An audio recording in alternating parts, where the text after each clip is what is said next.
It is FMC. I'm Jeremy. That is SP3. It's Monday. First morning coffee, first morning chat, whatever you want to call it. SP3, happy belated Father's Day to you, buddy. Happy belated Stepfather's Day to you, sir. It's a great day for fathers everywhere, or a great post day for fathers everywhere. Happy Juneteenth to those out there as well. So it was a cool weekend. But I'm glad to be back here with you, talking about everything but professional wrestling, because I've talked enough about that after that crazy week from last week. So I'm ready to talk about our NBA champions. My Golden State Warriors are now the new NBA champions, back on top where they belong. Oh, this is our first show since the Warriors have won the championship. The Warriors are the champions, everybody. I don't know if people know that by now. I didn't watch much of the final game, honestly. I went to like the third quarter hit. I think I turned it off in the third quarter. So just say I didn't watch much is a little bit of a lie because I watched over half the game. But like once the third quarter hit and it was Warriors got up like 20, maybe it was 19. You could just tell the Celtics didn't have it. It wasn't going to happen. I was like, all right, I'm kind of over this. But congratulations to the Warriors. Good for them.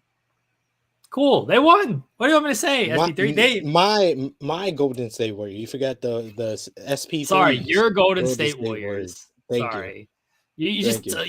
You're just taking all of California, any California. You want the Yeah. Clippers and the Kings as No, well? no, no, no. That's the only team I won't take the Clippers and I won't take the Sacramento Queens, but I'll take everybody else from California. I'll take everybody else. That's the rule. There's only one good team in California, so I have a Warriors neck pillow that I purchased when I was in San Francisco when I was taking an airplane back and I needed a pillow. They only had like a pink one and a Golden State Warriors one, so I went with the Golden State Warriors one. So I've been a Golden State why Warriors didn't you fan. go with a pink one? I'm not Cameron. Oh, that only works for Oh, Cameron if you're from true. That's Harlem. fair. It's a good So answer. that's Good answer. yeah. JJ said, why did Boston even turn up? Final two games by them was shocking. Once they lost game 4, like they lost game 4, and that I think that did a big number on them, like mentally, because that was a game Yeah. they were up. They probably should have won that game. You know, they were up in the series 2-1 at this point. They go up 3-1. Like, I'm not saying the series is over, but you're in a good spot being up 3-1. Like, once they lost game 4, that seemed to really, really affect them. And the Warriors, I mean, they've been here before. They know what they're doing in these situations.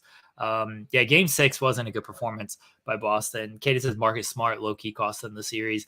Smart, man, a lot of fouls in game 6. Like, just he barely played in the first half because of all the fouls. And I don't agree with a lot of flopping in this series. A lot Oh of yeah. flopping.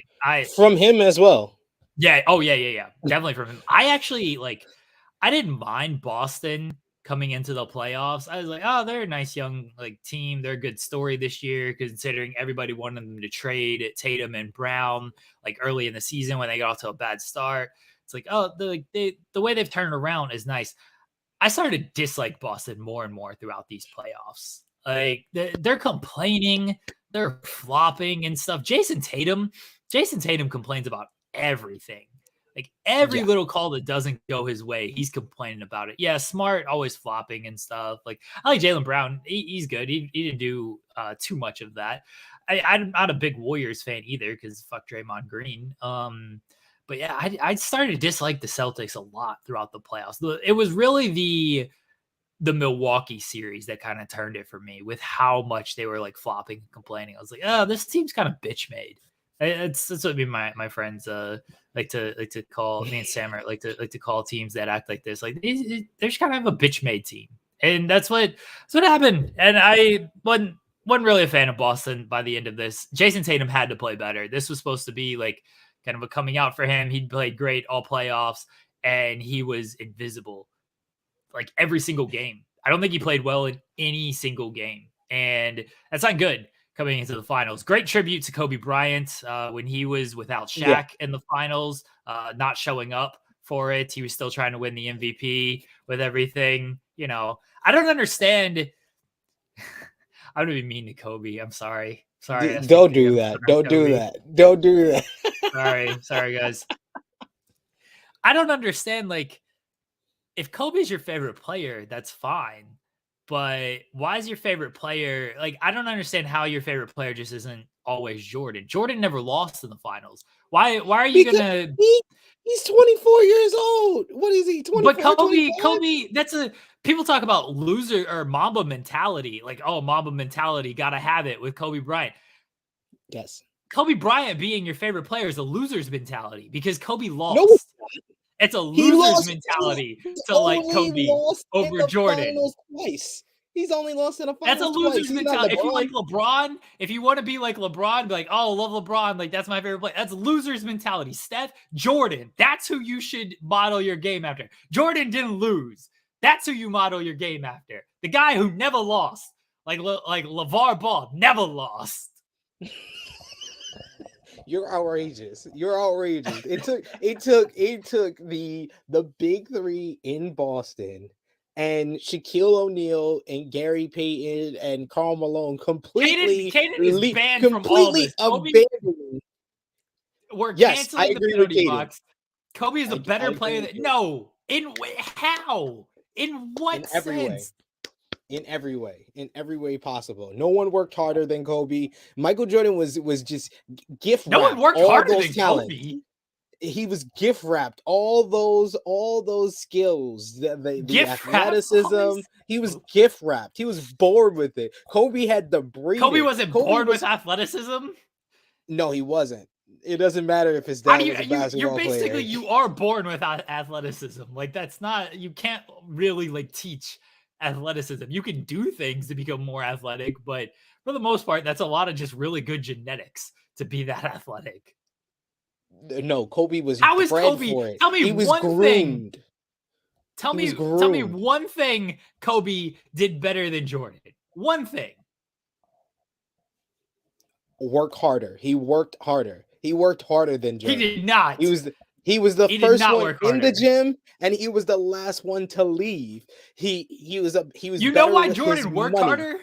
You know why Jordan worked harder? Because I don't know if he was the first in the gym, the last to leave or whatever, but even if he wasn't, he spent all night gambling, and then he got to the gym, and he still busted these people. He still busted their asses. That's how I know he worked harder, because he was this good when all he did was stay up all night gambling and playing cards and shit. That's how I know Jordan worked harder. He didn't need to be the first in the gym because he was out working everybody, even if he was the last to show up. Man, Kobe didn't do anything better than Jordan. He didn't do anything. He did everything better than Jordan. He didn't do anything better than Michael Jordan. Everything. Kobe Michael Bryant, Jordan wouldn't have known how to play with someone like Shaquille O'Neal. He would have ball hogged, and he would have never let Shaquille O'Neal get to his full potential. He would have never had Shaquille O'Neal's back. You when do he gets realize fouled Kobe out Bryant ran. He ran Shaq out of town. SP3. That was after 3 championships, though. That was after 3 championships. He had to run him out of town to protect his legacy. Wanted to win. Jordan would have loved playing with Shaq. He wanted to win. That's all Jordan cared about. Kobe wanted his numbers. If he wanted to win, he would have kept Shaq around. Kobe Bryant is, and this is not my original take. This is a tweet that I think is now deleted since Kobe's passing, but it was hilarious at the time. You remember when Kobe was like, there was a big LeBron Jordan debate, which happens every year. And Kobe was like, just celebrate Jordan's 6 rings, my 5 rings, LeBron's 4 rings. Like, just celebrate. I think it was only 3 at the time. But just like celebrate these rings. And somebody replied to Kobe and said, this bilingual DeMar DeRozan thinks we're talking about him. He called Kobe bilingual DeMar DeRozan.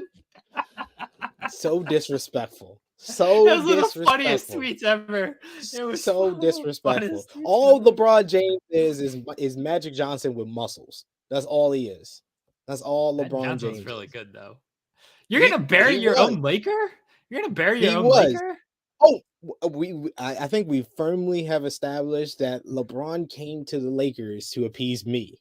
to appease Yeah, we have me to. and my hatred for him at the time when he left Cleveland for Miami. When Chris Bosh would have went to Cleveland, multiple people would have went to Cleveland, and you got it. Nobody wants This to is go me. to Cleveland. But that's how good LeBron was. He could have made people go to Cleveland, and he proved that in 2015 by having poor. Well, to be fair, going from Minnesota to Cleveland for Kevin Love, I think that's an improvement. But he proved that he can get people to go to him wherever he was. He didn't need to go to Miami. All that. Oh, he needed to learn how to win. He needed to learn how to win championships. It's like going to college and then you go back home. Like, shut What's up. his voice? Shut up. Oh, God. That's how LeBron fans sound to me. Bron sexuals. That's how they sound to me. I will say this about Kobe. If there was no Michael Jordan, Kobe would be like higher on the list. But because Kobe's game is so modeled after Jordan, because he was one championship shy of Jordan, like he's just always going to be compared to Jordan. And I don't think he did anything better than Jordan. This is not a knock on Kobe at all. Jordan's the GOAT, in my opinion. But if there's no Michael Jordan, we talk about Kobe. Everybody already talks about him as one of the greatest because he is. But we talk about Kobe even in higher regard. But because there's Jordan, he always has to, kind of live in that shadow, unfortunately for him. Kobe's great. Yeah. I don't want to knock Kobe. Of course. Kobe is great.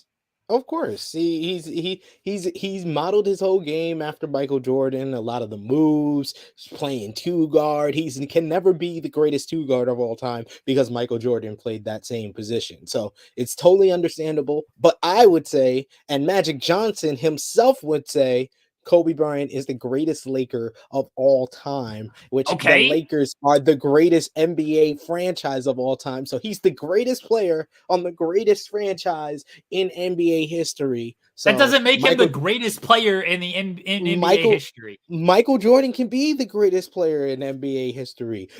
Kobe Bryant is the greatest player on the greatest team in NBA history. Wow. Congratulations to him. He lucked out and he played for the Lakers. He's great. He's great. How did he luck out? He lucked out. He's supposed to go to Charlotte. He's supposed to go to Charlotte, SP3. How did this conversation about the Golden State Warriors turn into me defending Kobe Bryant? I don't know, because that's what we do here. That's what we do here. He was supposed to go to Charlotte, SP3. Imagine if Kobe went to Charlotte. He would not be this. We would not talk about Kobe the same. Charlotte would have ruined that man. We would be talking about him as the greatest Charlotte Hornet of all time. No, we wouldn't. Charlotte would have ruined that man. No, he wouldn't. I don't think. No. We talk here. We talk about players and their greatness and everything. Environment has so much to do with that. Like, look at Andrew Wiggins.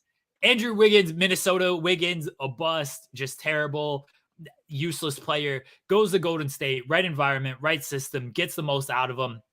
Wiggins was the second best player in this finals behind Steph. He wasn't. So what you're basically what you're telling me is if the Portland Trailblazers was actually smart in 1983 and they would have drafted Michael Jordan wouldn't have become the greatest player of all time. No, he would have. Because there was no Blazers. Keep that same energy. Keep that same energy. The Bulls. There's a difference between what the Bulls were and what the Blazers were. They were still the Hornets are a trash fire organization. SP3, they are a trash organization. They are. I'm bigging up the Lakers right now. Not at that time. No. They had Larry Johnson. They had Alonzo Mourning. They were they bred some really good players from them. He would have been a Bobcat. He would have a Bobcat SP3. Could you imagine Kobe Bryant as a Bobcat? He would have forced the trade by then. He would have forced the trade by then. I'm trying to big up the Lakers. I'm trying to big up the Lakers and saying that like it was good for him to go to the Lakers. The Hornets, they would have ruined that man. Fast money, Mark. We would have had the greatest backcourt of all time. Kobe and Baron Davis. Oh my God. They would have been balling with my Cardinal Hayes brother in Jamal Mashburn as well. Come on. That's a squad right there. We're going to the Eastern Conference Finals at the very least. maybe Kobe would have been decent on the Hornets. He wouldn't have been this Kobe. It wouldn't have got to play with Shaq. Come on. I mean, we love Jamal Mashburn and we love Barrett Davis. They ain't Shaq. No, they're not. But I'm just saying, was Shaq a benefit to Kobe's development or a hindrance? A benefit because he learned how to win. I don't know. Are you going to wait? I don't know. You're going to say that playing with Shaq? That's a different debate. You're going to say playing with Shaq is not a benefit? It was a hindrance to his development. Anytime Shaq went away, Kobe got better. That's all I'm saying. That's when we got the 40-point streak. That's when we got the 19 games, 30 points on more streak. Took all the shots. He averaged 6 assists. How? I hate that argument. How could someone that's averaging 6 assists per game be a ball hog? I don't know, SP3. You tell me when Russell Westbrook averages 10 assists and gets triple doubles, and all they do is call him a ball hog as well. You tell me how this works. Because he legit steals rebounds from his teammates to get triple doubles. Okay, what does this have to do with passing? Oh, his 10 assists. Because he's not the shooter. He's not the shooter that Kobe Bryant was, so he has to pass the ball eventually. But how are you going to call him a ball hog if he gets 6 or 10 assists per game? Just like I'm calling Kobe a ball hog with 6 assists. To be fair, I've never called Russell Westbrook a ball hog. I've never called him that. That's not me. Should hog the ball more in Los Angeles so they don't have to pass it to Anthony Davis, who shot 20% from 3 all season. My boy Frisco, one of the best people I know, he's in the chat and he says it. He says it best. Hindrance for sure. Imagine thinking playing with Shaq is a bad thing. It's a bad thing. Hindrance. Ask Penny Hardaway. Ask Penny Hardaway.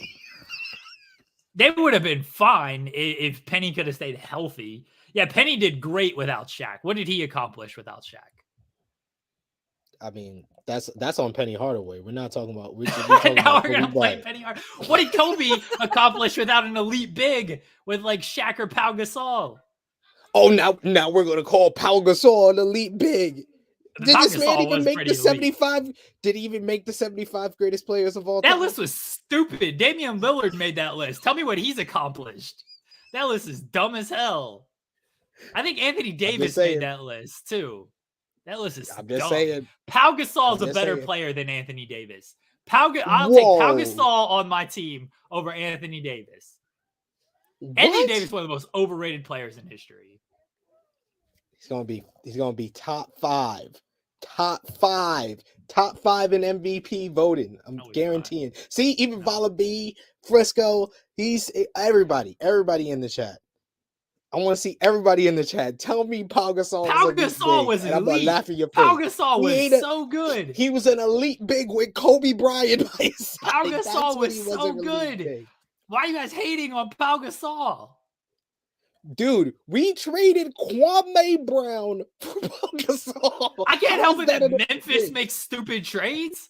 I can't help that Memphis makes dumb trades. That's not my fault. Pau Gasol's legit. We traded Kwame Brown, ladies and gentlemen, to get this elite big. I traded Marc Gasol too. Marc Gasol turned out to be. This is true, but that was before he was Marc Gasol. That was before. Pau Gasol's really good. Yes, he's really good. He's not an elite big. I don't think he's. I gotta lean into it. He's an elite big, okay? He's absolutely an elite big. Absolutely, he is. He's very good. I agree. He's very good, but he ain't no elite big. Like when we talked about the top 3 bigs in the NBA at that time, before he gets traded to the Los Angeles Lakers, Pau Gasol wasn't in that conversation. He was an up and coming because he played big. In Memphis. This is again development. I'm giving the Lakers credit here. He played with Phil Jackson. There's a difference between playing with Phil Jackson in that system where you can prove your greatness and playing in Memphis. I don't know who the coach was, but I'm sure he wasn't very good. Like playing in Memphis. That was the grit and grind. They've always been grit and grind. That's what they've always been. I mean, a little bit less this year, but yeah. Pau Gasol. I'm sorry. Elite big Pau Gasol. You could never call someone who got traded for elite big Pau Gasol. You can never call someone who got traded for Kwame Brown. Let's not act like trades mean anything, SP3. Let's not. Who cares about what these trades are? Stupid trades happen all the time. James Harden got traded for Steven Adams. Here's James Harden isn't an elite scorer because he got traded for Steven Adams. Hey, Steven Adams is an elite big by your standard. Elite screen center. Ladies and gentlemen, I don't know how we went from the Golden State Warriors to any of this, but I'm glad. Who cares? We got one of the best takes that we've had on this show. Pau Gasol is an elite big. Elite big Pau Gasol. Haters. We both have said two of the most ridiculous things. Me saying that Kobe playing with Shaq was a hindrance, and you calling Pau Gasol an elite big. Oh my goodness! But the Golden State Warriors, do you think they're going to repeat next year? I mean, we got to see how the offseason shakes out, right? Like, we've got to see how that shakes out. It's tough for me to put anything on it when.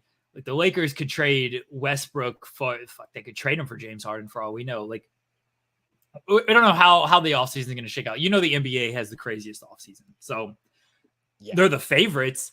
They're going to pull in Wiggins or free agents, right? Or am I mistaken on that? And they both say they want the bag. I mean, I'm sure they do. Golden State, I don't think whatever this fake salary cap is, I don't know if they can afford both of them. I think if they can retain Wiggins, I think Wiggins is more important than Poole. Caden's trying to big up Jordan Poole. Like, hey, he's a good scorer, but Andrew Wiggins locked up Jason Tatum, and Wiggins was giving them rebounding. He was chipping in with scoring as well. Wiggins is a guy like that's the guy you want over Jordan Poole, who's a very good scorer, doesn't play a look-up defense, though. I think Jordan Poole, he goes to another team, like he probably gets a lot of points, but he's not gonna be as good in that Golden State system. If he you put Jordan Poole on, for argument's sake, let's say the Hornets, and it's not the same. It's not the same. He'll get his points, but defensively, it is Jordan Poole slander. He's a good scorer, but let's not act like he's more important to the Warriors than Andrew Wiggins was. No, Andrew Wiggins. If Jordan Poole is guarding Jason Tatum all series, the Celtics probably win the series because Jason Tatum does not get held to 13 points per game or whatever it was on 10. Let me look at Jason Tatum's numbers. His shooting percentages were awful. He was really bad. And he totaled 100 turnovers for the playoffs. That was he was turning the ball over. Andrew Wiggins had him in hell all series. Absolute hell. Let's not act like Jordan Poole was going to do the exact same. Tatum averaged 20.5 points, which ain't good. Just a hair over 20 points after the playoffs. He had his highest scoring game was 28 points, so he didn't get 30 on any night. Shooting 36% from the field. SP3. Oh my God. 36%. He shot 41 from three. He actually shot the ball well from three, but 36% overall. He couldn't do anything against Andrew You know how Wiggins. in regular jobs you gotta give your whole a whole document or whatever, statistics to prove that you need a raise. Wiggins just gonna give Jason Tatum's line for the finals, and that's how he's gonna get his raise. That's how he's gonna get his bag. He definitely deserves it more. He was an all-star this year, shut down the best player on the opposite team in the NBA Finals. That game 5 performance that he had is enough for him to get the bag. Jordan Poole is a great 6 man off the bench. And Jordan Poole, by the way, Jordan Poole, for all this, it's slander. Jordan Poole's so great. 13.2 points. All right, decent scoring numbers, sure. 13 points, 1.8 assists, and 1.8 rebounds. That's his numbers. And no defense. A lick of defense. You and I played better defense in the finals than Jordan Poole. All right, what did Andrew Wiggins do? 18 points, averaged 18 points. So he averaged more than this elite scorer, Jordan Poole. 8 rebounds, and locked up Jason Tatum. Let's not act like Jordan Poole is better than Andrew Wiggins or more important than Andrew. And I dislike Andrew Wiggins. I can't stand Andrew Wiggins because in Minnesota, the only team when everyone's like Andrew Wiggins is a bust, Andrew Wiggins is a bust, the only team Andrew Wiggins would destroy was OKC. He hit half court buzzer beaters against them. He was like he had like his only 50-point game against OKC. He destroyed OKC. And everybody, like, that was the one team, because all I heard every single day, Andrew Wiggins sucks. Andrew Wiggins is garbage. And then he played OKC. I was like, where's this garbage Andrew Wiggins? How come Andrew Wiggins is dropping 50? How come Andrew Wiggins is hitting buzzer beaters? I can't stand Andrew Wiggins. So I'm praising him here and know that it pains me and that I actually really dislike Andrew Wiggins, even though I did argue against him, against my buddy Brian for a column that Andrew Wiggins is a better player than Devin Booker. And 4 years later, I proved correct because one has a title and one does not. So I will defend Andrew Wiggins. I read that article. I read that article when he tagged you in it. I was like, look at Jeremy rooting for my Golden State Warriors and Andrew Wiggins 4 years ahead of time, 4 years before he was even on the team. But yeah, no, I agree with you. Andrew Wiggins is going to get the bag before Jordan Poole. If Jordan Poole wants to keep on the trajectory that he started this year, he should take the pay cut. He should take a cut of what he really wants to play on a championship team, because if they are able to retain both guys, I think they are by far the favorite to repeat next year. Yeah, they're definitely the favorites if they get both guys back. I think as long as they get Wiggins back, they're still the favorites. And this, I don't want to be super mean to Jordan Poole. This, he's probably going to win 6-man if he stays on the Warriors. But that Wiggins is more important to what they want to do over Jordan Poole. They'll find somebody to score for them, I'm sure. They have Wiseman coming in. Kuminga and Moody are young players who in flashes showed like they did well. Dude, the Warriors, here's the thing with them, is they got those 3 guys I just named. They're still like a couple years away. It's very possible if they lose like Jordan Poole or lose Andrew Wiggins, these assets that they have, because trading is easier when it comes to the salary cap stuff. I don't completely get it, but they can figure it out than like signing a guy, because they can spend with a trade, but they can't spend as much with signing. It's the salary cap is stupid. Regardless, they have these 3 assets here. They can trade these guys and land like someone big. Some of these teams that are like, oh yeah, James Wiseman, former number 2 overall pick, Kuminga, Moody, lottery picks. Some team that has veteran guys who they don't want anymore because they're not trying to make the playoffs or anything, Warriors can easily offload those guys and get players who can help them win now and help them repeat. So yeah, Warriors are in a great position because they're still going to have their big 3. They got their assets. You retain Wiggins, they're going to be tough. Like, this is the whole conversation we had at the beginning of the year. We thought that the Warriors were going to make a big trade with all the assets they got. Like, I think that the best thing, surprisingly, and I'm even shocked that I'm saying this, the best thing that happened to the long-term, consistency of this dynasty for the Golden State Warriors was Klay Thompson being injured for 2 years, because they were able to get all these draft picks, get young players. They've been able to develop them, and they had time to be on the court. And now they're in a position where they can extend this dynasty for maybe 2 to 3 more years, pretty much. Like we saying, going into next season, they are by far the favorite, in my opinion. I think the only team and right now the Vegas odds has the Nets at number 2. And does anyone trust the Nets after the season they had last season? Nope. Because, my brother-in-law or cousin-in-law, I don't know, I still haven't figured out the family tree. My cousin-in-law, Kyrie Irving, he is not the person that you want to depend on. So, and all the other teams have these big faults, have bigger like holes, logic holes in their argument to become the next NBA champions. The Golden State Warriors are just in a prime position to be back in the NBA Finals next year. Stephen Curry is going to be just as good. He's still in his prime.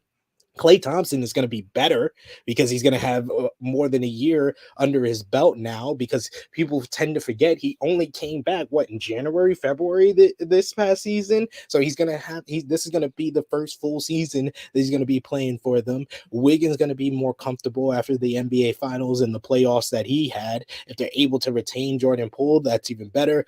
Draymond Green is the glue. Steve Kerr is the greatest coach of this generation of the NBA. I don't care what anybody says. You can argue with your mama that Steve Kerr is the best coach of this generation. Since Phil Jackson left the league, Steve Kerr has been the best. I don't care about your Greg Popovich.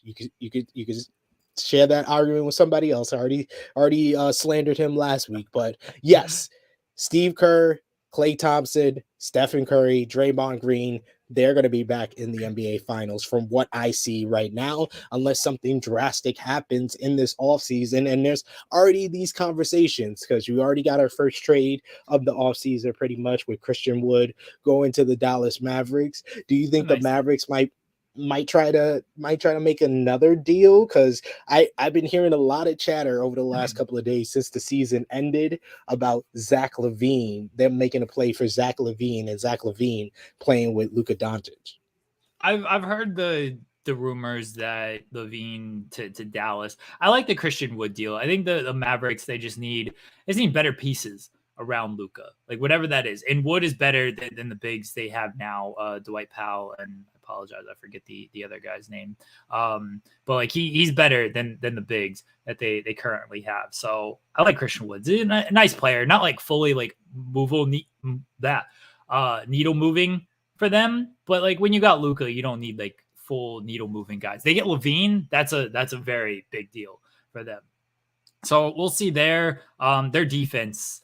That could be an issue with LaVine and Luka, but Jason Kidd has proven like his system works pretty well defensively. I'm not writing off the Bucks. Yeah, Maxi Kleber, that's who I couldn't think of. I'm not writing off the Bucks at all, as if they have Middleton, like they probably beat the Celtics, and then we would see in the conference finals, like they're still going to be a force. I think they make some marginal moves, but as long as they got Middleton, Giannis, and Drew, like they've proven that big three can take them to a championship. So we'll see what they do elsewhere around like the edges and everything. Like the Nets are a weird team. You have Durant, you have Kyrie. I don't know what Ben Simmons is going to be like. You would think it helps them because he does do a lot of things that they need, but Kyrie's got to like buy in a little bit more. And he's just, I don't know if that's gonna happen, because people are like, oh, you can use Ben Simmons like the Warriors use Draymond. And it's like, you know why Draymond is as good as he is offensively? It's because Steph and Klay move without the ball, and they're going to run around screens, and they're going to relocate, and they're just going to run people ragged.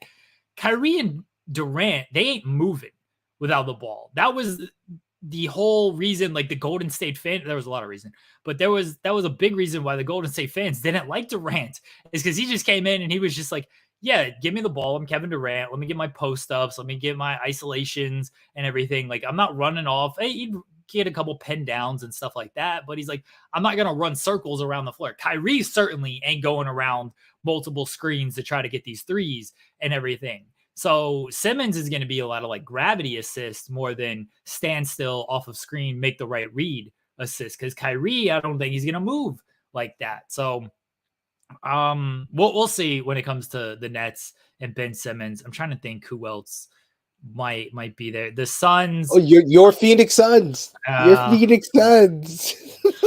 If they're healthy, if Chris Paul is healthy, if they're not trying to hide a bunch of failed COVID tests, that could be helpful as well. I just can't wait for. I'm gonna start looking up all the takes that went down after when the last year's NBA Finals was about to begin, and people were saying Chris Paul is greater than Stephen Curry on the all-time point guard list. Stupid.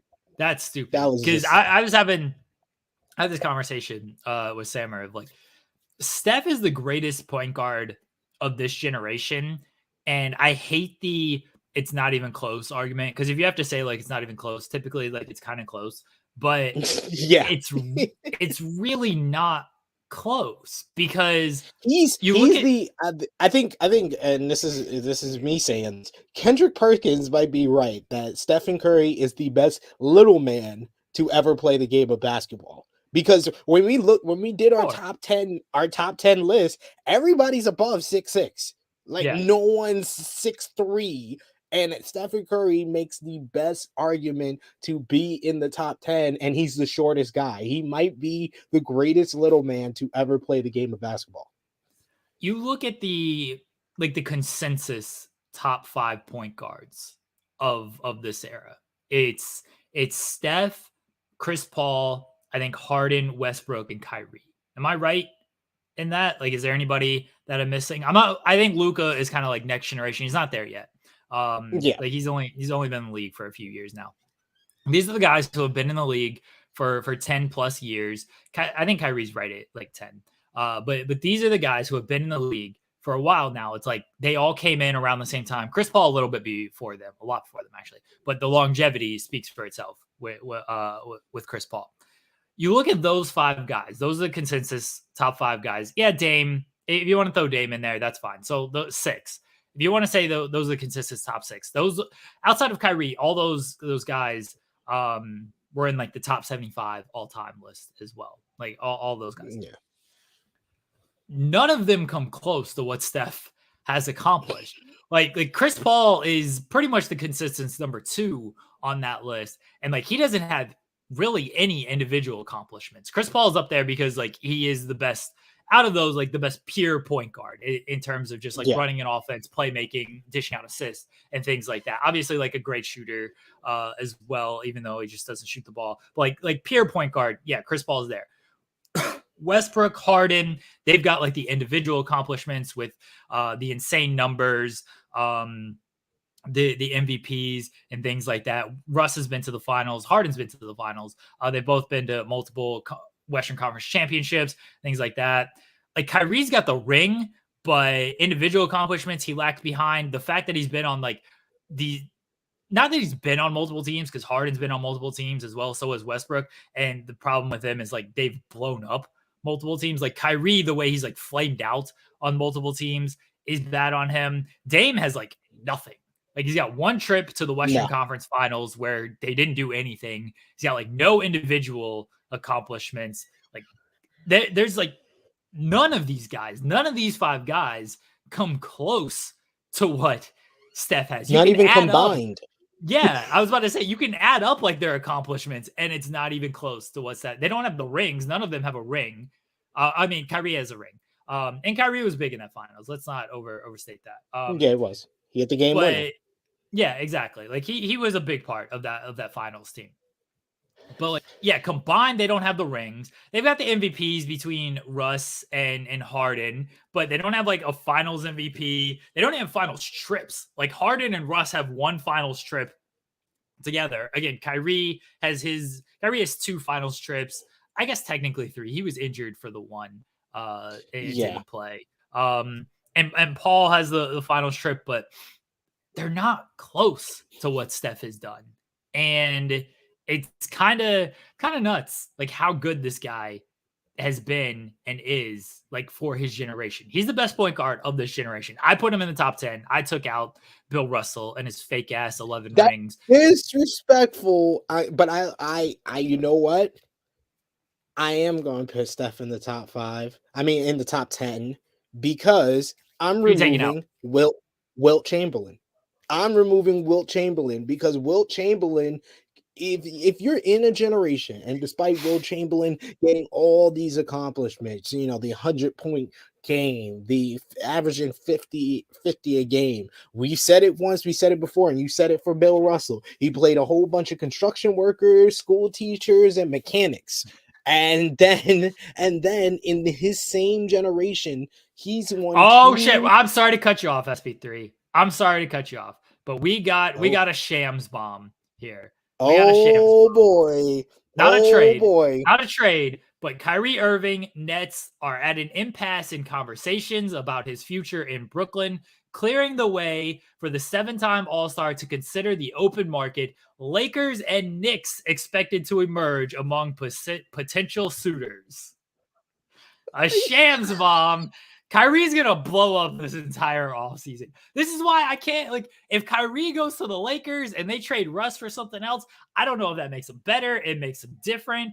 But we got shams coming out here. Imagine Kyrie just going to the Knicks. He'd be so happy. They wouldn't win shit, but he'd get 50 points all the time. He'd be like, oh, Kyrie, what a great scorer. He'd get all his numbers. It'd be great.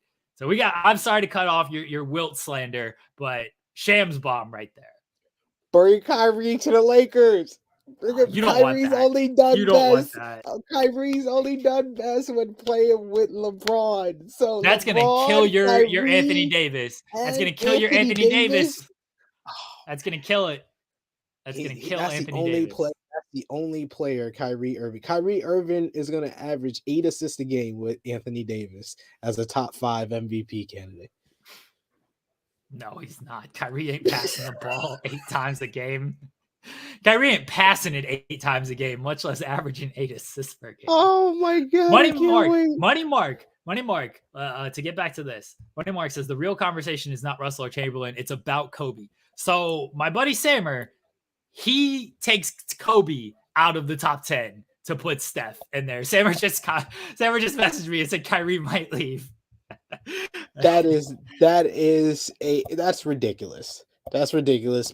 Kobe Bryant is still in the top 10. I don't care what anybody says. He is in there. Wilt Chamberlain, he didn't win more championships than Bill Russell. Bill Russell dominated him in the NBA Finals. He has a 4-8 record against Bill Russell in the NBA Finals. Like, you can be the best scorer in the NBA, and this is what I've said before. The NBA should be like the NFL, and there should be an offensive player of the year outside of just the MVP, and that's what Wilt Chamberlain would have been a lot of times. He was the best offensive player when you're versing a whole bunch of mechanics and school teachers and construction workers. But Kobe Bryant, he won 5 championships in one of the toughest eras in the NBA, when there was still hand checking, when you had to go against the Spurs, when the Western Conference was probably as powerful as it ever was. And Kobe Bryant, he beat more 50-win teams than anyone in NBA history. So what the hell are you talking about? I'm actually okay if you want to take Wilt out as well. Like, no knock on Russell and Wilt. Russell has the rings. Wilt has the numbers. We didn't watch these guys play. Anybody who like does these top 10 lists, they didn't watch these guys play. I'm sure they watched highlights and stuff, but it's hard to like put that era into terms when we weren't there for it. Right? We weren't. It's cool that they have all these rings when there were 6 teams in the league. And it's cool that Wilt has all these numbers when he was playing against a bunch of old white dudes who worked at the post office all day. Like, cool.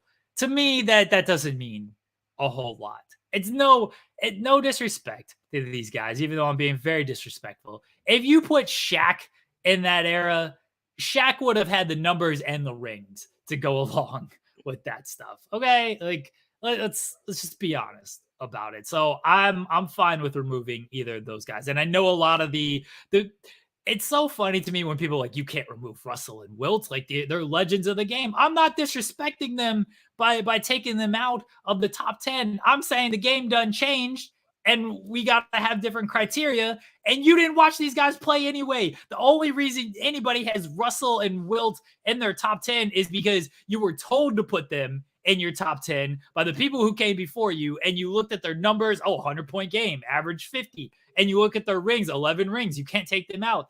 No, you can't take them out because the game changed. And it changed because of guys like Steph Curry. And that's why they're in the top 10 over Russell and Wilt Chamberlain. Fuck these old dudes, SP3. We need someone to clip that. We need someone to clip that. That's a short. That's an FMC short. Fuck them all guys. Oh man, I lovely. No, I agree with you though. They like we even when we did the top 10, I think we went against what ESPN said. ESPN puts Big O, Oscar Robertson in the top 10, and I don't.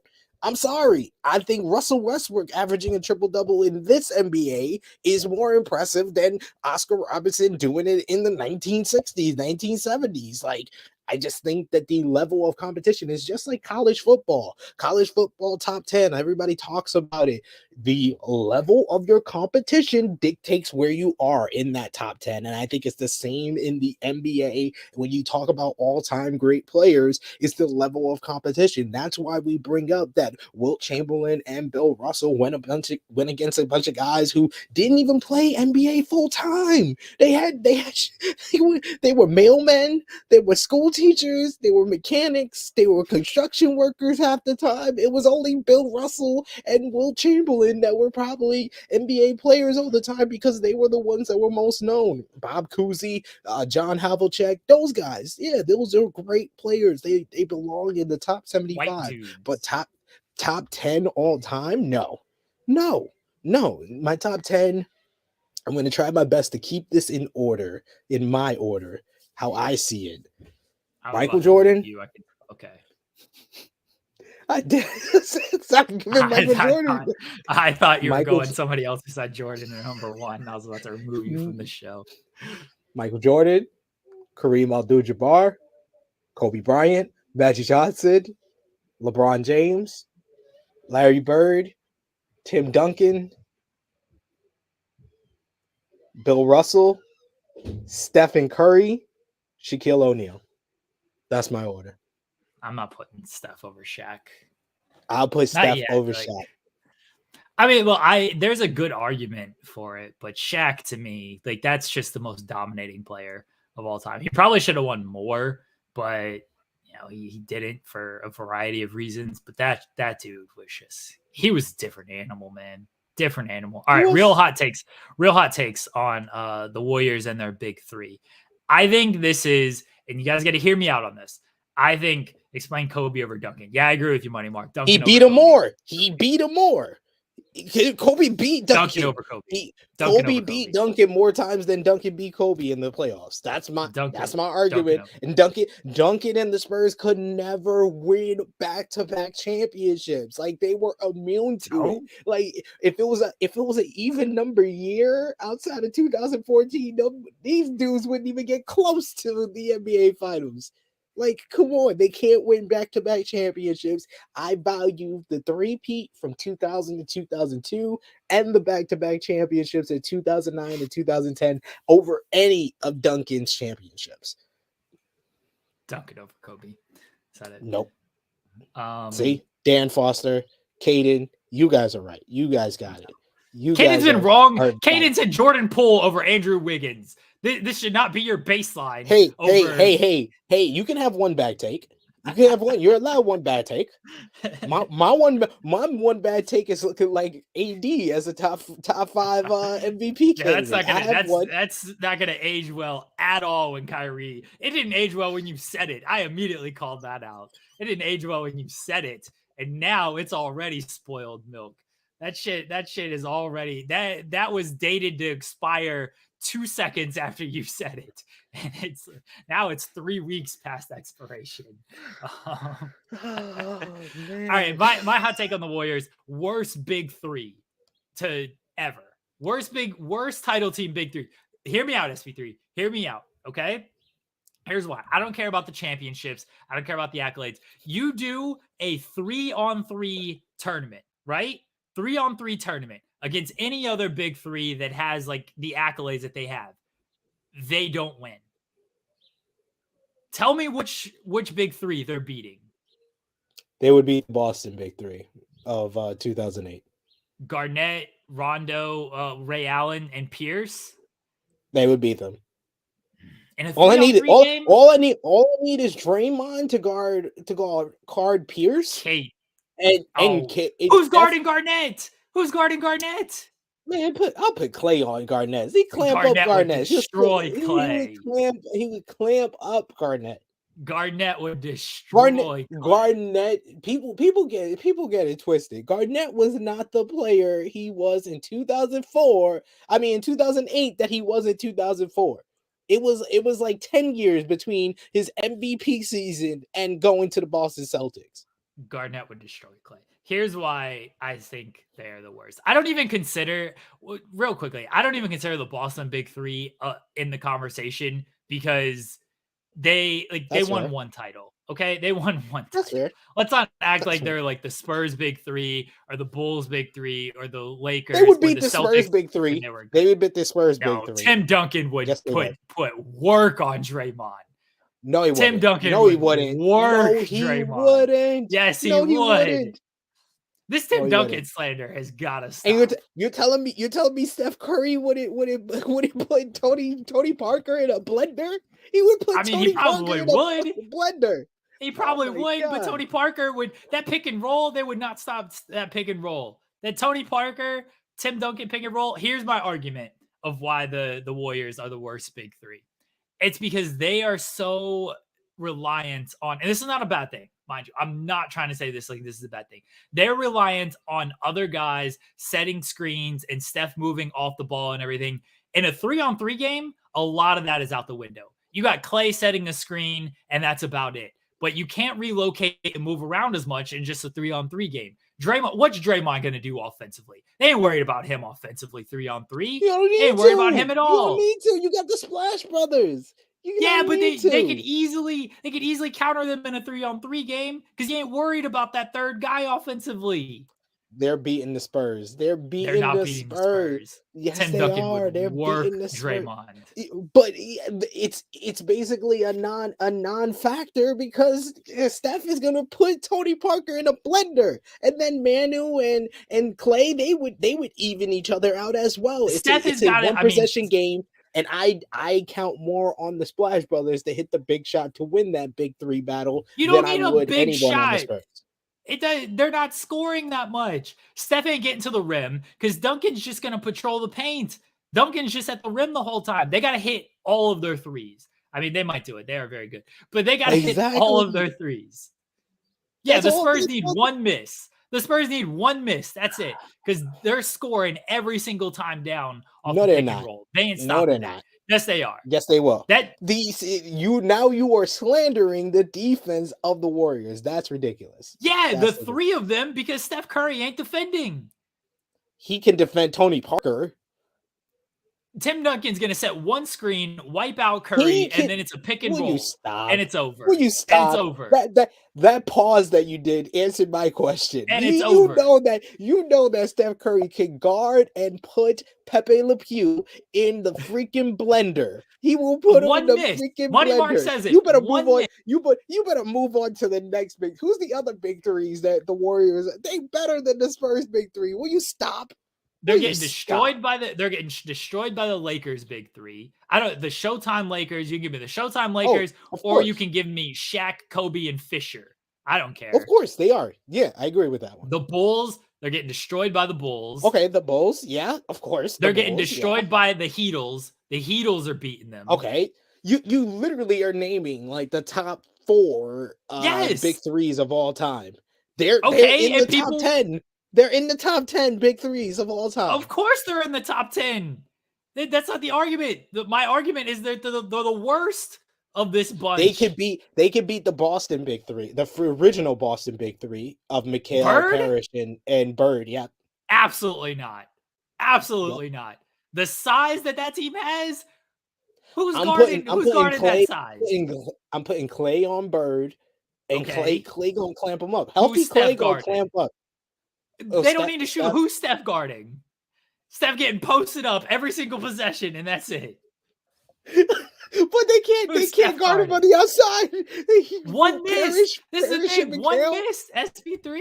One miss. They ain't missing. They ain't gonna miss. I think they'll miss once. They ain't gonna miss. I saw Steph Curry in the finals. He missed a 3 in the finals. He didn't make a 3 in one of the games. Yeah, he did. I'm pretty sure he came Steph back Curry and hit 7. He came back and hit 7. One miss. One miss. That's it. No, the OKC Big Three is not in there because they didn't win shit. Exactly. Yeah, you had to actually win something to be in this conversation. So I gave you three big threes. And you're wrong on all of them. No, maybe the Boston one with the Ray Spurs Allen. one. I am correct. No, absolutely not. Because you're slandering Tim Duncan for some reason. For some reason, you dislike Tim Duncan. I'm not. What is your beef with Tim Duncan? Why do you dislike Tim Duncan? Why do you dislike Tim Duncan? Because he beat my Lakers. I hate him. He beat my Lakers. I hate the Spurs. You just admitted your bias against Tim Duncan. I see. I'm honest here. That's all I am on FMC. You're honestly wrong. Honest. I'm nothing but honest, and I hate the fact that there are some fans out there that consider the Spurs a dynasty when they couldn't win back-to-back championships, and it sullies the name of real dynasties like my Los Angeles Lakers when you try to consider the Spurs a dynasty. You're honestly wrong. No, I'm nothing but honest on this show, ladies and gentlemen. Your hatred of Tim Duncan. I didn't realize you hated Tim Duncan this much. I mean, I probably should have realized it because the Spurs did beat the Lakers, but I didn't realize you disliked Tim Duncan. He made Kobe cry. Anyone who makes Kobe cry, I hate you. Well, Kobe, you should take that. When we lost in 2003, Kobe cried. So I remember. I'll never forget that. That should Kobe cry. Honestly, that should be more fuel for the Spurs being up there because they made Kobe cry. This team was so good, they made Kobe cry. And you're gonna hate them.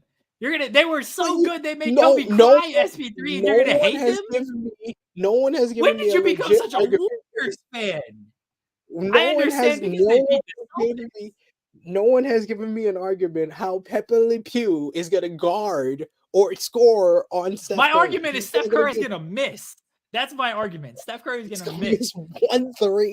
And you're telling me Draymond Green, especially if this is a street ball 3-on-3, you telling me Draymond Green can't elbow the shit out of weak ass Tim Duncan? Oh, Tim Duncan would put work on Draymond. He would work him. Tim Duncan can't flop. He can't do all of this to get the foul call. He doesn't need to. 3-on-3 on street ball. Tim Duncan was much harder than people are going to give him credit for. To survive in that era, Tim Duncan was just silent. He didn't need to do all that shit. He didn't need to talk a big game. He just fucking whooped you. He also whined. People tend to forget that. He whined a little bit. He whined a lot. He whined a lot. Tim Duncan just works people. He ain't gonna be able to whine for a call, and Draymond just gonna elbow the shit out of him and get offensive rebounds for the misses that Steph and Clay get. Draymond ain't doing shit. Ain't doing Draymond Green. Y'all are slandering Draymond Green, and I don't appreciate. Yeah, because he can't do anything. He can't shoot. He's useless as in 3-on-3. As a member of the new media, I don't appreciate you talking to the CEO of the new media, Draymond Green, like that. I don't appreciate that. Useless. You are a member of the new media. You got to respect the Michael Jordan of the new media, Jeremy. Draymond Green, please. I do appreciate that he podcasts after games and shit. Draymond can do a podcast about how Tim Duncan would work his ass in a one-on-one. Oh, I'm gonna send him a message back. He'll respond. He'll freaking respond. All Draymond is on Twitter these days. Responded to Ja Morant and the Grizzlies and all this stuff. That is pretty fun. Honestly, that was good shit. It was great. It's great. Fuck New media. Green. New media. Right, Caden is here. Caden is here for the penalty box. I need like a sound or something for the penalty box. But we do have the graphic, thanks to the great Romeo. There's the graphic. Got the graphic. Yeah, I do need a sound for this. All right, let's bring in Caden. Like a hockey. How you doing, Caden? Yeah, it'd be like there's a penalty. There's like a referee, like 2 minutes for whatever. Caden, how are you? I'm good. I've realized that my audio usually sucks whenever I do these shows. High right now. Quit yelling. Is it high? Okay, let me. Yeah. Is it better now? Yeah, it's better now. Okay. I'm trying out new stuff and I'm in a different location to see if it sounds better. Wait, See, Caden is a member of the new media, ladies and gentlemen. I'm running with this gimmick now. I'm a member of the new media. Don't disrespect. Do you respect Draymond Green as your leader of the new media? Draymond Green. Whenever Look, I know a lot of people hate on him for what he did to LeBron in I think it was game 4 or game 5 when he got suspended for punching him in the dick.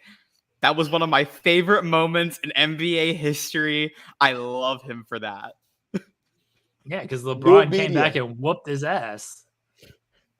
Oh, I don't care. I hate LeBron, and I wanted to see him get punched in the dick. Oh my god. Before I get started talking about hockey, SP3, check your Twitter DMs. I sent you a meme about Chris Paul. Oh god. What is this? What's happening on this show? New media. New media out here. New media bullshit. let's What is happening? out here? We out here. New media. Chris Paul probably bought it. Deshaun Stevenson sold it. I don't get it. I don't know what the meme is. I just know I dislike you both. You're fucking new media. New media. Media. No media. All right, let's talk about the Avs and the Lightning. I don't want to talk about the Avs and the Lightning. Then I'll talk about it. The Colorado Avalanche are up 2-0 in the series against the back-to-back defending Stanley Cup champion Tampa Bay Lightning. They won 7-0 in game 2. They scored a damn touchdown and converted the kick. Hated it. Hated every second of this victory. You got Cale Makar scoring 2 goals, Valerie Nichushkin scoring 2 goals, Manson scoring, Burakovsky scoring, Helms scoring, Cogliano's back, Kadri might be back tonight. No, stop it. It's all terrible. I'll praise them and you can put them down because I know that's what you're going to do. So let me praise them, then you can take them down. The Colorado Avalanche have played phenomenally. Not only that, they've played the game that Tampa does not want to play. Tampa is good in the close game situations, 2 to 3 goal games. That's what they want to put them in. Colorado immediately in the first period knows not to do that and to start scoring as soon as they can. If they can continue that tonight, they're going into Tampa. That's going to be hard. Tampa does not like to lose like this. They're not fans. They're not going to lose anymore. They're not going to lose anymore. The difference is Andre Vasilevsky has looked insanely human, but he's going to be great. The first 2 games against New York. So it's going to be up to Colorado in this first period to make it a high-scoring game because if they can do that again, it's over.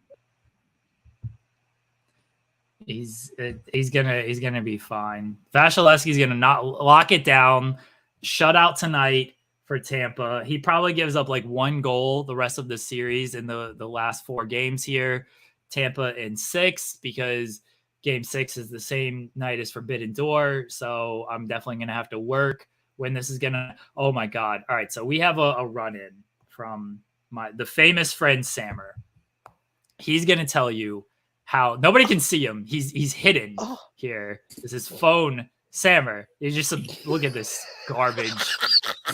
Did you see his shadow? That's awesome. Yes. Why does your phone suck, Sammer? Actually, well, my camera is not working only for selfie camera, but it's working if I'm. So if I flip the phone, you'd be able to see me, but that would kill the mystery. Yeah, so it's better if you just see shadows here and let your imagination run wild. People have seen you. You've been on this. Dude, platform. hey, that was on a different podcast. Don't kill the gimmick. What are you doing? Exposing the business. Sorry. Okay, so I don't know. You can see us, right? I can. Okay, so you see SP3. SP3 is the person who I've talked about before. We do the basketball show every week. And Caden is our hockey expert. Caden is here to talk hockey, and he's praising this horrible Colorado Avalanche team that's going to lose in 6 games. Oh, my God. Nobody has any idea what I've been putting up with for the last 2 months. Yeah, about 2 months. It's been. They know a little bit on this show. Yeah, they know a little bit from what I've done on the show. But Sammer has to I say bless the fiance because she has to like put up with me like in real life. But Sammer's the one who gets the 500 text messages in the middle of the game when I'm just Right. All right, I'm going to read this. I'm going to read these text messages. This is a 7-0 win. A 7-0 win on Saturday. Okay? 7-0 win. And these are the messages I sent Sammer. I hate getting an early lead. They can never push it to more and they can never hold it. Bunch of meaningless goals. Had a breakaway to push the lead and missed. Blowing this is going to suck. Now a post. It's like 3-0 at this point. It's going to really suck to blow this. Another injury. Two-thirds of our second line is now injured. McCarr took a bad knee on knee. It's going to suck to blow this. Now they're going to start running our guys. McKinnon and McCarr have 1 point so far. It's going to suck to blow this series. We won this game 7-0, and those were the messages I sent Sammer. Sammer, what was your response to this? I think I called you a bitch. I don't remember, honestly, with the exact response, but it must have been something akin to those lines, right? You said quit being a little bitch. Oh, well, close enough. Did you not take my advice? We're going to blow this series. What I don't understand, well, I told you this last night. What I don't understand is, like, what's the ideal scenario? Winning, but that's not going to happen. Right. Like, the absolute ideal scenario is a sweep, right? Now, I don't think this is going to happen, but you're on pace to do that. So what the hell is your problem? We're going to lose this series. That's my problem. Well, once you lose the first game, you get to start being mad. No. Oh, this is what I put up with. No. We're going to lose this series, Sammer. It's on, like, after game one, well, being friends with him for so long, and we root for the same basketball team, unfortunately. So we're kind of used to raging about sports. And I live continents away, so there's a pretty huge time difference. So sometimes I wouldn't stay up to watch the games, but I can tell by reading his last text, and I say his last text because it's usually about 30 while I'm asleep. He knows I'm asleep, but he's sending 30 texts anyway. I can tell by the last text if, there was a win or a loss, if he's happy or not. And after game one, in the Stanley Cup Finals, his last text was, "I hate the sport." So I thought they lost. So I didn't check the score. Like, I don't actually follow hockey all that closely. But then an hour later, I was like, well, let's see. True. An hour later, I was like, well, let's see, let's watch how badly they lost. And I look at the score and they won 4-3, and I legitimately didn't get it. I hate this sport. It's the worst sport ever. I hate the finals. I just want this to be over with, Sammer. In 2 games, it will.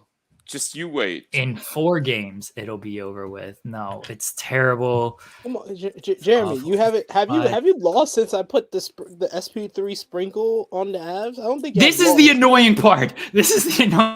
So Sammer, yesterday, Sammer's like, so you're mad that.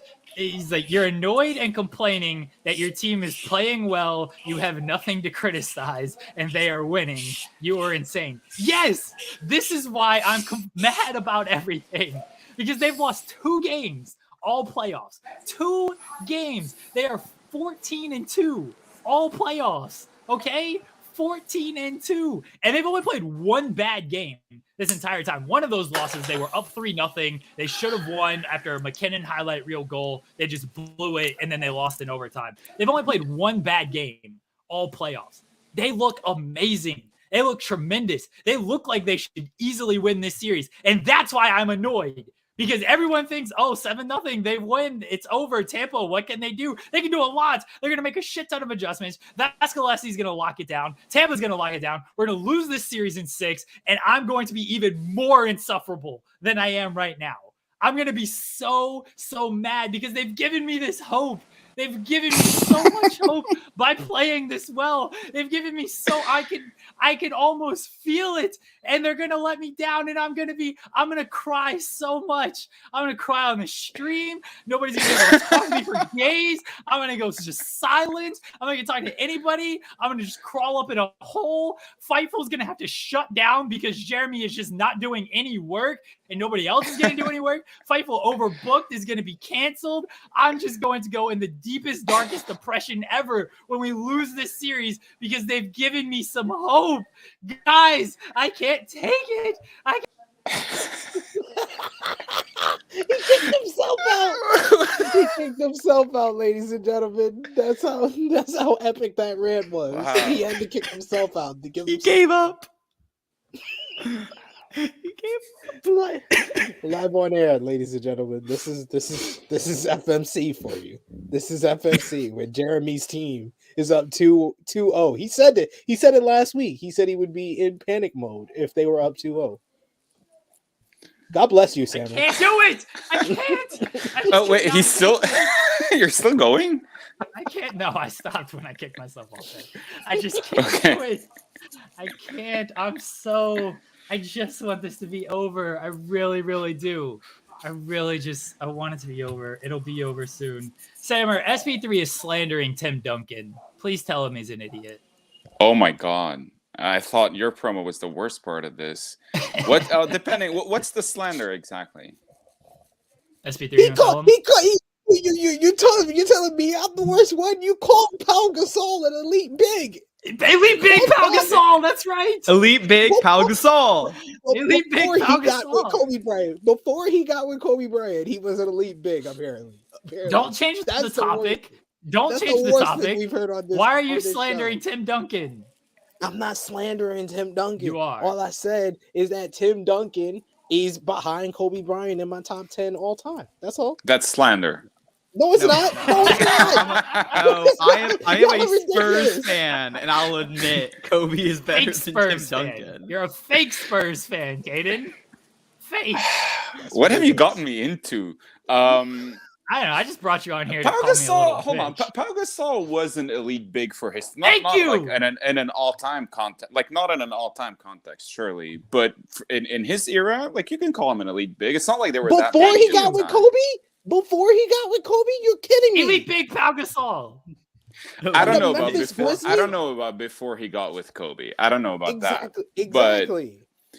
But I mean, playing on a better team with Phil Jackson and Kobe and those guys, like surely I'm sure that helps. Like very few players are great on bad teams, except those who are exceptional. And I don't think anybody's calling Pau Gasol exceptional. But he did his job. I mean, wait till we talk about elite big and Phil Jackson.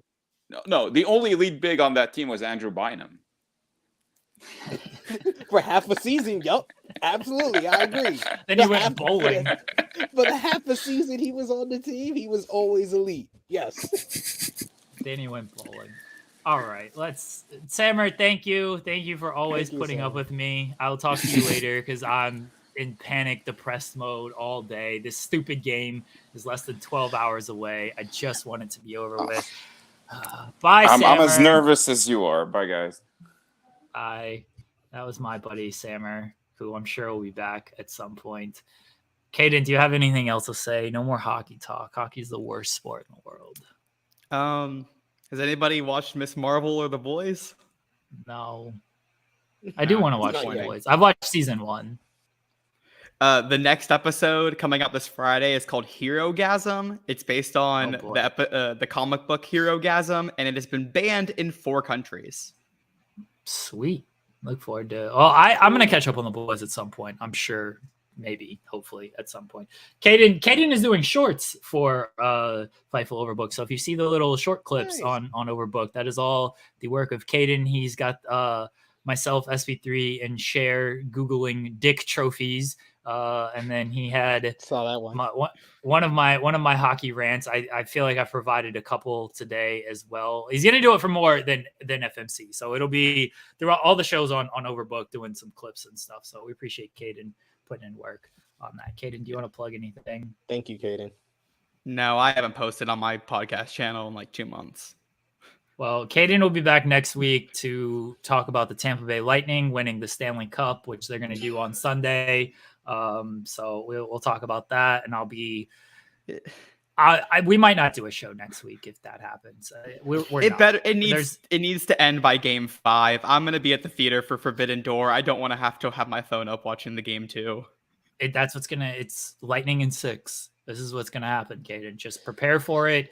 Next week will be Caden and SP3 doing FMC. I don't know what they're gonna talk about. I will not be around. I know basketball. All right. Well, see, yeah, you're That's a fake Spurs fan thinking Kobe is better than Tim Duncan. He's a correct Spurs fan. No. So you guys, next week is Caden and SP3. You guys have fun with that. Bye, Caden.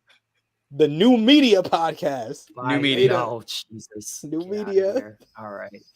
Let me send this link to our pal Share Delaware because we do have challenge to talk about. A rough week for me on the challenge, SP3. Oh yeah, man. Very rough. I was, I couldn't tell you how shocked I was watching this episode because it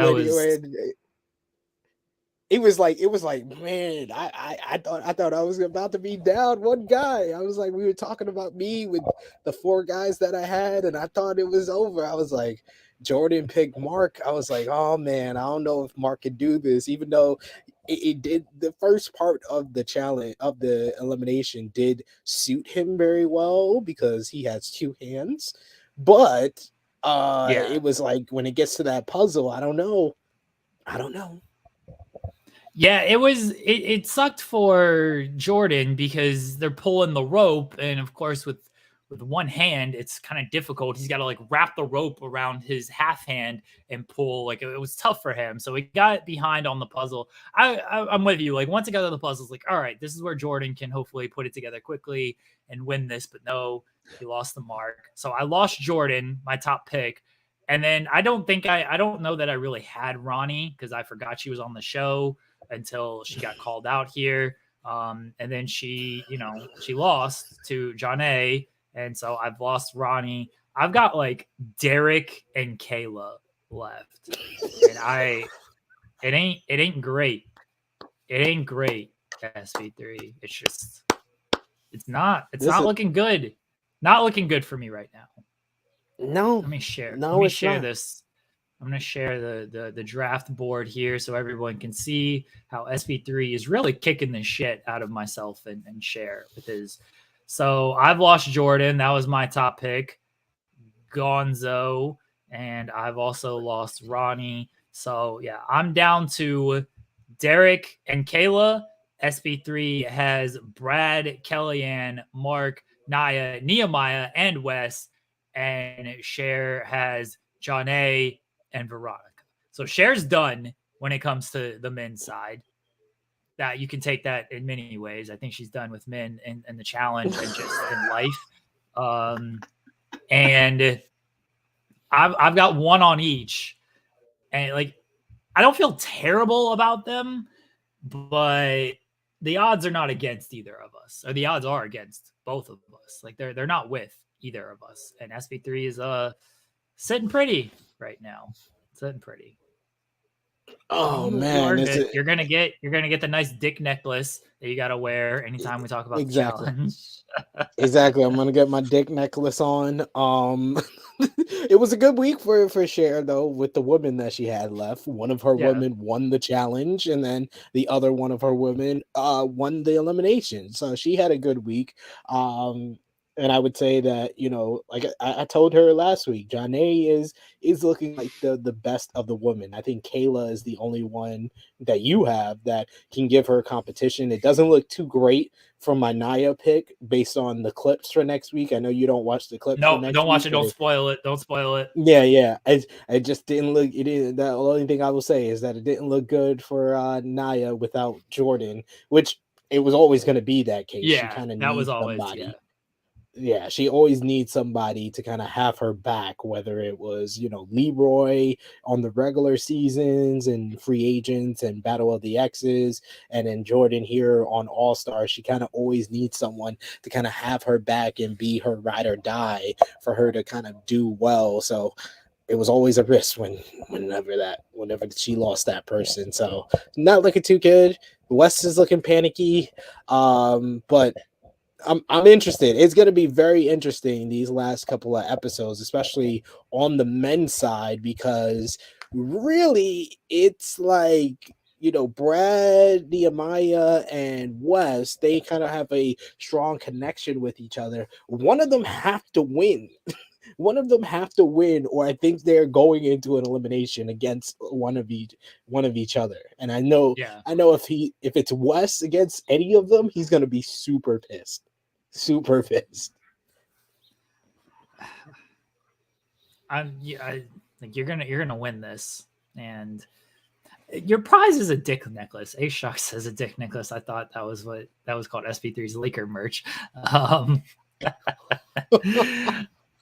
They did trivia this week. SP3. They did trivia, which is always the best because TJ just like cackles at all of this stuff. The fiance, It wasn't the best trivia, I will say, but Brad made it awesome. Yes. So the fiance doesn't watch the challenge, but I turned it on because she was like doing laundry, and so I just had it on. And when I saw this trivia, I was like, oh, you got to watch these dummies. And so they get started, and she's going downstairs to do laundry, and I'm cackling because they do the first person to walk on the moon, and Brad says Lance Armstrong.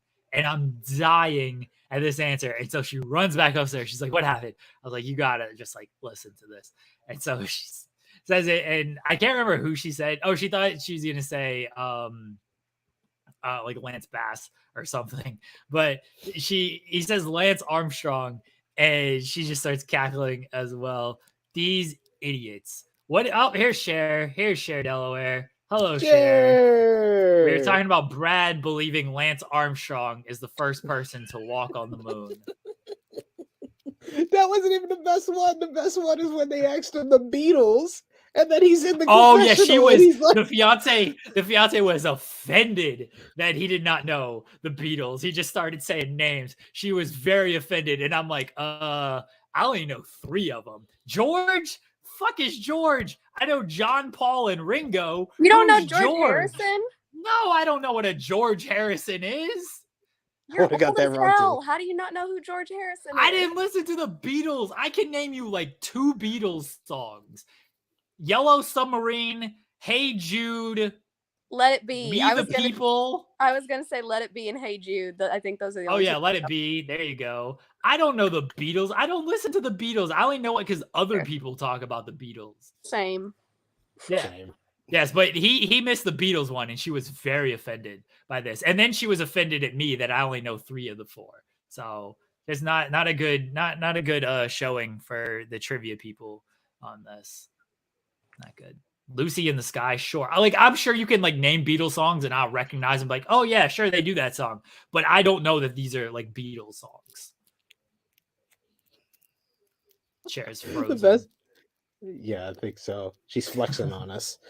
She is. The best one was in the confessional where he also didn't know the apostles. He's like, I could name the apostles: Matthew, Mark, Martha. No, here's Martha. I liked I liked Kim Kardashian's children. The fiance knew those. Yeah, she knew those actually. Saint West, Chicago and Psalm. Chicago, yeah. Yeah, I didn't know. I knew North and Saint. I knew those 2. Yeah, me too. And then that's all I knew. I knew Chicago just because I'm from Illinois, and he's from Chicago. I didn't realize those were. I didn't realize she had 4. First of all, well, the last 2 she didn't give birth to. They used right. Yeah, that's what. Yeah, when that question came up, the fiance was like, "Oh, Northwest, Saint, Chicago, and Psalm." She's like, "Oh, I think I got the order right." I was like, "How do you know this? Like, how do you know this? You're not like the pop culture person." She's like, "I just read the news."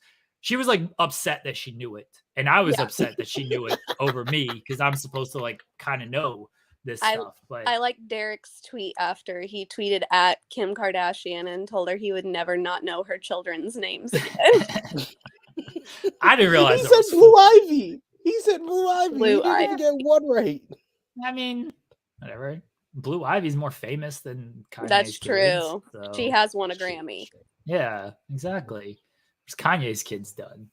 Blue Ivy's more famous than Kim, to be fair. So That honestly might be true at this point. Might be Sure, really true. true. Sure, we were talking about how our draft team sucked. I lost Ronnie and Jordan this week. Yeah. You still have Janae. Like that's your big hitter. Veronica did win the daily, so that was good. And SP3, he's loaded, especially on the men's side. It's not looking good for either of us, Cher. no. I laughed that last week you were like, Ronnie, who's allegedly still on the show. And then they remembered she was on the show and they called her out. And I was like, well, I didn't really feel like I had her because I forgot she was on the show. So that's not like a huge loss. Losing Jordan was tough considering that was my first round pick. I felt very good about Jordan. They screwed him over giving a pulley gimmick. The man has one hand. He has half a hand. It seems like they always do that to him too. He had the like the tug of war one that one time, and it really seems like, which I think he won that one actually, but it seems like it was they against always, Josh, to be fair. Yeah, Oh, yeah, exactly. He was against Josh. I could probably win a tug of war against Josh, but yeah, I mean, it seems like they always do that to him. Give him something where he literally has to have two hands, and he's like at 1 1/3 of hands. Like, not fair at all. Not no. fair. Yeah, I did not. I mean, Ronnie didn't really count for you because clearly, if they're not giving her any TV time, she's not gonna win. Like, Exactly. Exactly. yeah. Well, Cher, it's not looking good for us though. It is We're not. gonna have to buy SP3 a dick necklace, and that'll be that. And Very y'all got to do exciting. PowerPoint presentations. We do. I think Cher has a better chance. She might get a woman's win. Like I said, I think Janae has a very good shot of winning. I don't know about Veronica because I did think Veronica it was ain't gonna do very, Veronica has no shots. She ain't gonna do shit. but No I did think it shots. was very interesting that part where her and Kayla were laughing after the party and she talked about falling down the stairs and they zoomed in on her ankle. So I don't know if that's like foreshadowing of anything. But There's no telling. But yeah, next draft we're gonna have to take a different direction there, Jeremy. Yeah. Just I stole some of SP3's picks, and that didn't work out for me. I feel like he was SP3 was good, man. He put together a good draft. What can you say? pump it All right, up. Cher. Anything else? Anything else, Cher? You want to No. plug anything?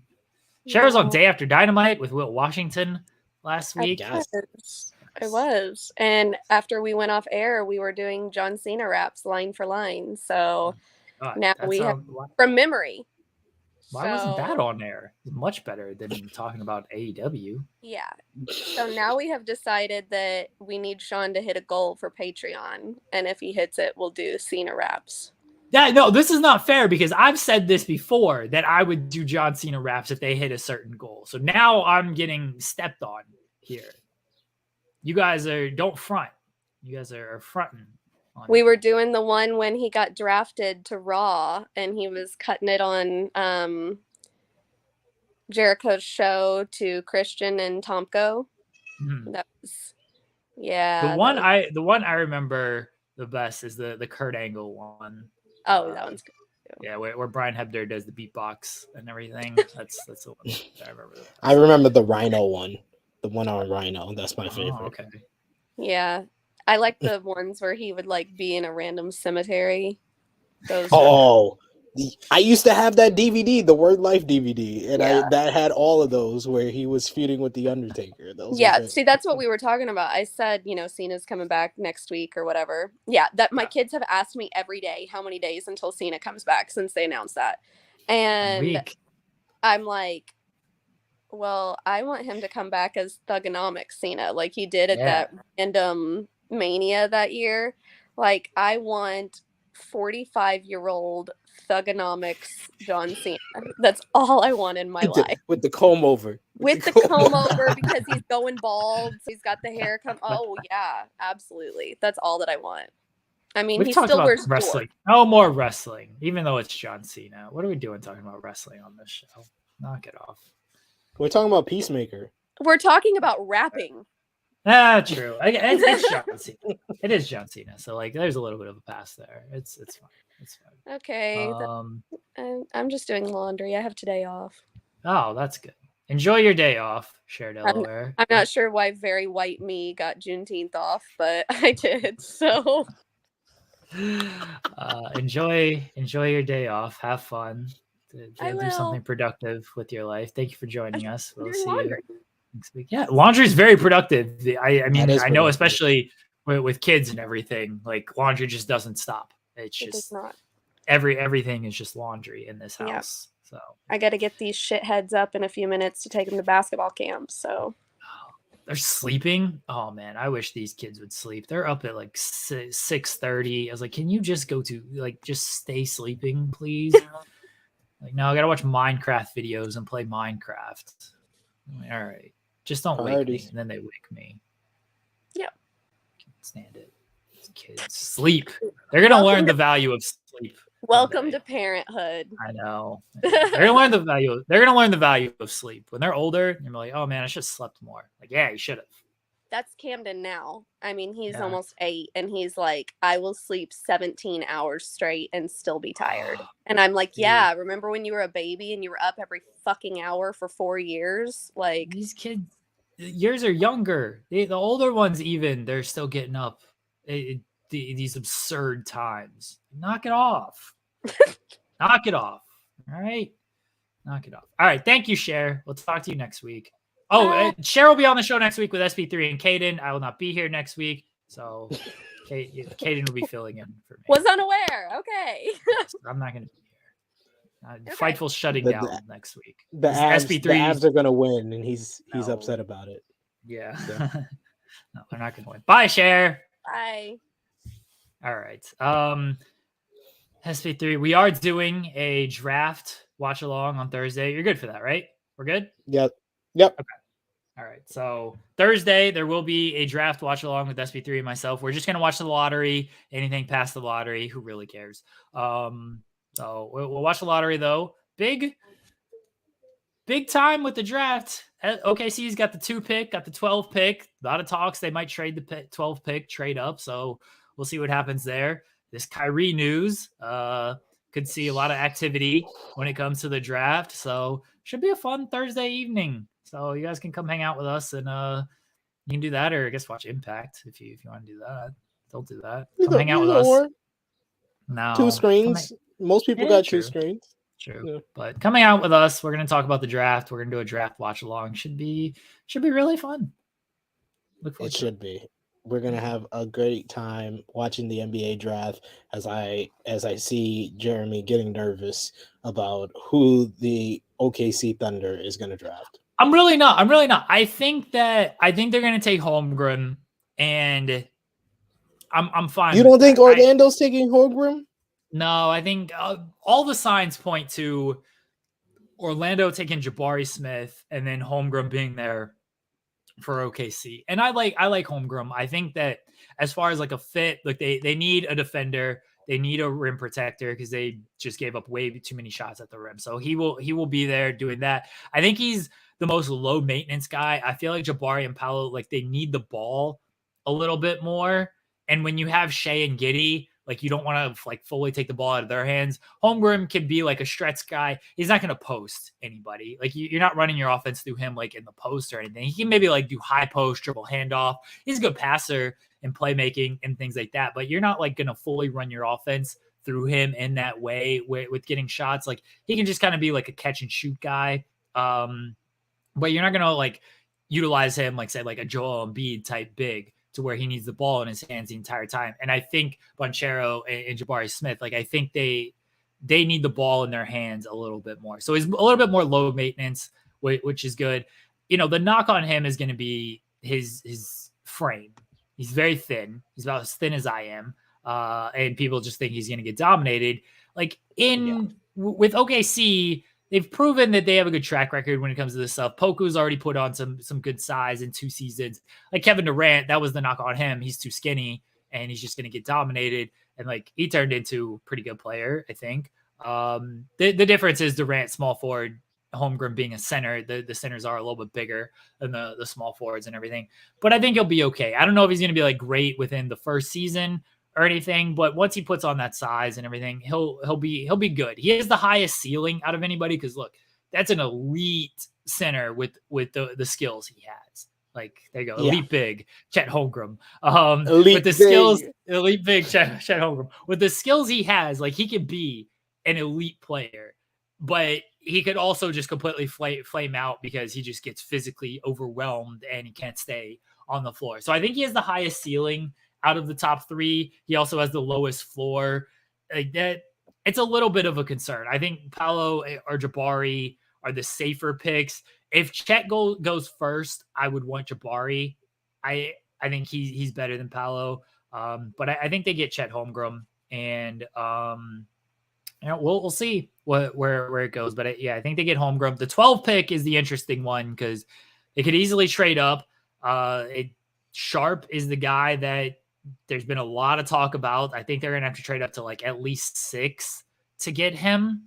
And we'll see if they're willing to potentially move to trade up to get him. So it'll be an interesting draft for OKC. They've already traded like the 30th pick and kicked that can down the road.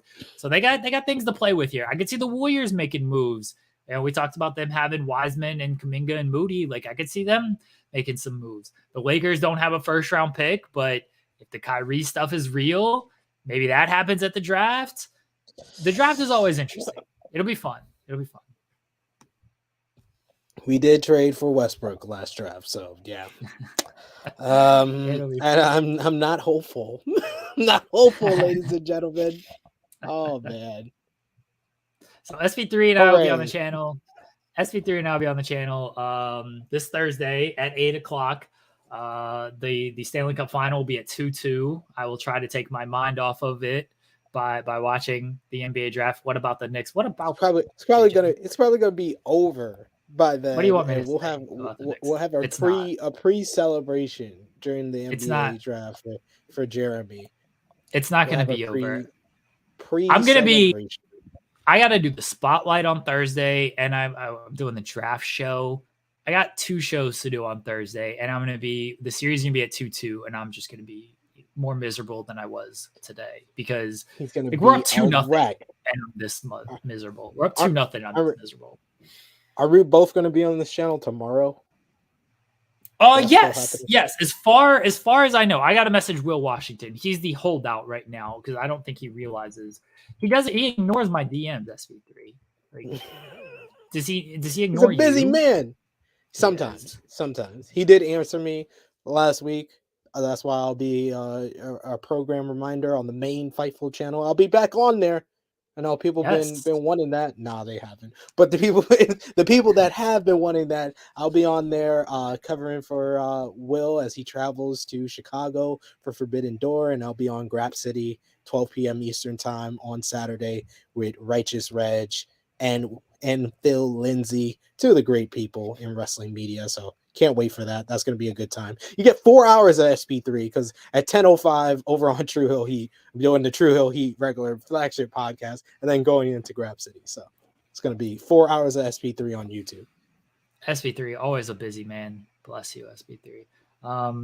Thursday, I'm going to be miserable. Yes, so tomorrow on this channel, assuming things work out, I haven't narrowed it down. It's going to be everybody can do 12 or 1. So it comes down to what Will kind of do. If 12 or 1 works better than him, if 1 works for everybody, we're going to do it at 1. But if 12 it works for Will, then we'll do it at 12. It'll be Pillar to Post is back, all dad edition. For some reason, we're celebrating Father's Day late here on the channel, but all dad edition. It will be SP3, Will Washington, Alex McCarthy, and Joel Pearl will be on the Pillar to Post roundtable here. So that'll be tomorrow on the channel. Again, I got to confirm it with Will Washington. The other 3 are in. SP3, Alex, and Joel are all in. Will is just ignoring me as he always does. So that'll be that Thursday. Jeremy tries to screw me, act like we don't host a show every week with each other, and tries to screw me over. Your takes are bad. Because I am the Woody Page. I'm the Black Woody Page of Pillar to Post. There's a conspiracy against me because they don't want me to match Woody's win total on Around the Horn. Pillar to Post is back tomorrow. SP3. Plug everything else you got going on. So much. Later today, about 12:05 p.m. Eastern Time, I'll be on the True Hill Heat YouTube channel reviewing Impact Slammiversary with Chris G. Then at 3 p.m. Eastern Time, I'll be on the Inside the Ropes Clips channel, ITR Clips, with Alex McCarthy and Sati Niangi, talking about everything from the week in wrestling. So Vince McMahon drama, Stephanie McMahon, CEO, all that good stuff. And so, yeah, check that out. And True Heel SB3 on the Twitter machine. Tell Alex McCarthy I said hi, and I can't stand him. I'll see him tomorrow. Actually, see, you're lucky SB3 because Alex McCarthy's on the show tomorrow, and you know he ain't winning. You know I'm not allowing him. This is true. So I might make it to at least farther than I did last time. You know I ain't letting Alex McCarthy get very far. Appreciate it as always, SP3. Caden and SP3 will be back next week. I will not be here. This will officially become SP3's like 5th channel next week when I disappear off the face of the earth. SP3 is going to move over from news writing at Wrestle Talk to news writing at Fightful once I just completely quit everything. Thank you as always, SP3. Bye, everybody.